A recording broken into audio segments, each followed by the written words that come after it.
क्या आपने कभी गौर किया है, जैसे ही आप नहाने जाते हैं अचानक पेशाब का दबाव बढ़ जाता है। कभी ऐसा लगता है कि अभी तक कुछ नहीं था, लेकिन जैसे ही पानी शरीर को छूता है पेशाब की इच्छा जाग जाती है।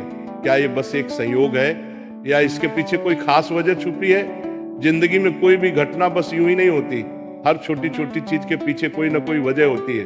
अब सवाल ये उठता है कि नहाते वक्त हमें पेशाब क्यों आती है? क्या ये हमारे शरीर की कोई कमजोरी है? क्या ये किसी बीमारी का संकेत है, या फिर ये दिमाग और शरीर के बीच गहरे रिश्ते की तरफ इशारा करता है? बस सोचो, अगर ये सिर्फ शरीर का एक सामान्य काम होता तो हर कोई इसे इतना गहराई से क्यों महसूस करता? नहाना सिर्फ साफ सफाई का मामला नहीं है। नहाना एक ऐसा प्रक्रिया है जिसमें शरीर, दिमाग और आपकी पूरी चेतना जुड़ी होती है। पानी, जिसे सबसे पवित्र तत्व माना जाता है, सिर्फ आपके शरीर को नहीं धोता बल्कि आपके अंदर जमा थकान, तनाव और दबाव को भी धो देता है। और जैसे जैसे शरीर हल्का हो जाता है उसका दबाव पेशाब के रूप में बाहर निकलता है। लेकिन ये तो बस सतह की बात है, असली कहानी इससे कहीं गहरी है। क्योंकि शरीर का हर अनुभव मन का भी अनुभव होता है और मन का हर अनुभव शरीर में उतरता है। तो जब आप नहाते हैं ये सिर्फ एक जैविक प्रक्रिया नहीं है, ये आपके मन और शरीर के बीच एक बातचीत है। अब सोचो, जब पानी तुम्हारे शरीर को छूता है तो क्या होता है? तुम्हारी त्वचा के हर रोम क्षेत्र में हलचल मच जाती है, तंत्रिका तंत्र सक्रिय हो जाता है। ठंडक या गर्म पानी का एहसास दिमाग को ये बताता है कि शरीर को कुछ छोड़ने की जरूरत है और उसका पहला तरीका पेशाब करना होता है। लेकिन ये पूरी सच्चाई नहीं है, क्योंकि अगर ये सिर्फ ठंडे पानी का असर होता तो फिर जब हम गर्म पानी से नहाते हैं तो ये क्यों होता? अगर ये सिर्फ मूत्राशय की वजह से होता तो नहाने से पहले ये क्यों नहीं होता और पानी गिरते ही अचानक क्यों होता है? यही वो राज्य है जो लोगों को हैरान कर देता है। जैसे ही आप नहाना शुरू करते हैं शरीर आराम की स्थिति में चला जाता है, और जैसे ही शरीर आराम करता है सबसे पहले वो दबाव को रिलीज कर देता है। ये दबाव कभी पेशाब के रूप में दिखता है, कभी गहरी सांसों में और कभी थकान के एहसास में। इंसान तब तक दबाव में रहता है जब तक वो खुद को छोड़ना नहीं सीखता। नहाना, पानी में डूबना, ये सब काम इसलिए अच्छे लगते हैं क्योंकि ये आपके अंदर के बोझ को हटा देते हैं। बस याद करो कि कभी गर्मी में जब तुम ठंडे पानी से नहाने बैठते हो तो पहला छींटा ही पूरा शरीर एक झटका महसूस करता है। उस झटके में शरीर कुछ देर के लिए नियंत्रण खो बैठता है और नियंत्रण खोने से इच्छा पैदा होती है। अब आप सोचेंगे कि क्या ये हर किसी के साथ होता है? हाँ, लगभग हर किसी ने कभी न कभी इसे महसूस किया होता है। लेकिन फर्क ये है कि कुछ लोग इसे सामान्य समझकर भूल जाते हैं और कुछ इसके पीछे छुपे राज की तलाश शुरू कर देते हैं। और जो तलाश शुरू करता है वो जिंदगी के असली ज्ञान के करीब पहुंच जाता है। क्योंकि यहाँ एक नाजुक बात छुपी है, पानी और पेशाब दोनों एक ही तत्व से बने होते हैं। जब पानी बाहर से शरीर को छूता है तो शरीर के अंदर पानी का तत्व भी प्रतिक्रिया करता है। यही प्रकृति का संतुलन है, ये एक अनुनाद है। शरीर और प्रकृति के बीच रिश्ता आईने जैसा होता है, जो कुछ बाहर होता है वो अंदर भी परिलक्षित होता है। तो जब बाहर का पानी तुम्हारे शरीर से मिलता है तो अंदर का पानी यानी पेशाब भी बाहर आने को बेचैन हो जाता है। लेकिन अब सवाल उठता है, क्या ये सिर्फ पानी और मूत्राशय की बात है या इसके पीछे कुछ और भी है? क्या ये किसी कमजोरी का संकेत है? क्या ये किसी बीमारी का शुरुआती लक्षण है, या बस मन और शरीर के बीच की एक बातचीत है?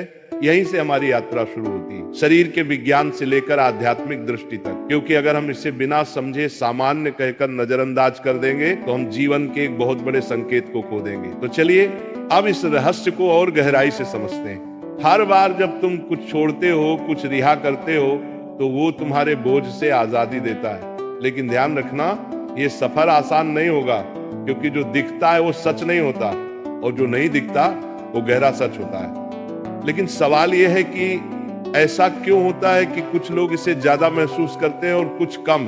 यहाँ मनोविज्ञान की भूमिका आती है। मनोविज्ञान कहता है कि हमारा मन और शरीर गहराई से जुड़े होते हैं। जैसे ही मन आराम करता है शरीर भी रिलीज होना चाहता है। इसे कैथारसिस कहते हैं। सोचो, जब तुम रोते हो तो कैसा महसूस करते हो?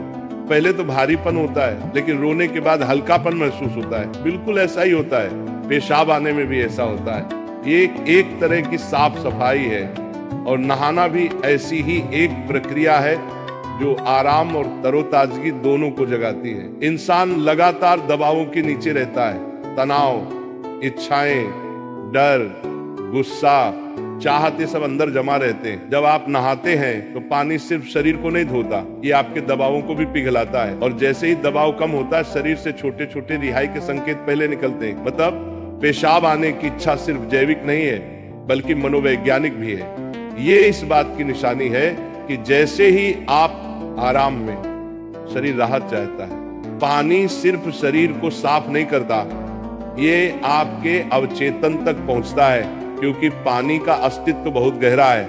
आप माँ के गर्भ में पानी से घिरे हुए पैदा हुए थे। आपके पहले अनुभव पानी से जुड़े होते हैं, इसलिए जब भी पानी आपको छूता है आपका अवचेतन सक्रिय हो जाता है। इसीलिए नहाना इतना सुखद लगता है, इसीलिए पानी में डूबना, किसी झील या समुद्र के किनारे बैठना इतना आरामदायक होता है। और इसीलिए जब भी शरीर पानी से टच करता है तो वह तुरंत राहत चाहता है, क्योंकि ये उसकी सबसे पहली अनुभूति होती है। हर बार जब पानी तुम्हें छूता है तो गर्भाशय का अनुभव वापस आ जाता है। गर्भ में तुम पूरी तरह आराम में थे, कोई तनाव नहीं, कोई दबाव नहीं। पानी का माहौल और राहत पाने का एहसास ही वजह है कि नहाते वक्त पेशाब आना स्वाभाविक होता है। लेकिन अब एक सवाल बचता है, क्या नहाते वक्त पेशाब आने की इच्छा सिर्फ एक सामान्य रिफ्लेक्स है या ये किसी बीमारी का संकेत भी हो सकता है? विज्ञान मानता है कि अगर ये बहुत बार होता है, बहुत ज्यादा तलब होती है, आप इसे कंट्रोल नहीं कर पाते, तो ये ओवर एक्टिव ब्लैडर या किसी और मेडिकल कंडीशन का संकेत हो सकता है। लेकिन अगर ये कभी कभार होता है तो ये बिल्कुल नेचुरल है, बिल्कुल सामान्य है। अब सोचो, क्या आपने कभी ध्यान दिया कि ये तलब तभी बढ़ती है जब पानी डाला जाता है? मतलब यहाँ ट्रिगर पानी है, और पानी सिर्फ शरीर को नहीं छूता बल्कि दिमाग और सबकॉन्शियस को भी।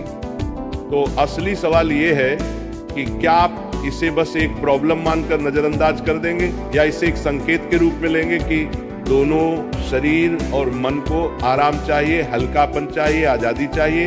हर तरह की रिहाई सिर्फ जैविक नहीं होती, ये आध्यात्मिक भी होती है। आपको छोटे छोटे रिहाई के मौके दिए गए हैं ताकि आप एक बड़े रिहाई की तरफ बढ़ सकें। पेशाब, आंसू, हंसी, ये छोटे रिहाई के तरीके हैं, लेकिन ध्यान सबसे बड़ी रिहाई है। मतलब अगर आप समझ पाओ कि इच्छा क्यों आती है तो ये सिर्फ एक शारीरिक अनुभव नहीं रहेगी बल्कि ध्यान की तरफ एक कदम बनेगी।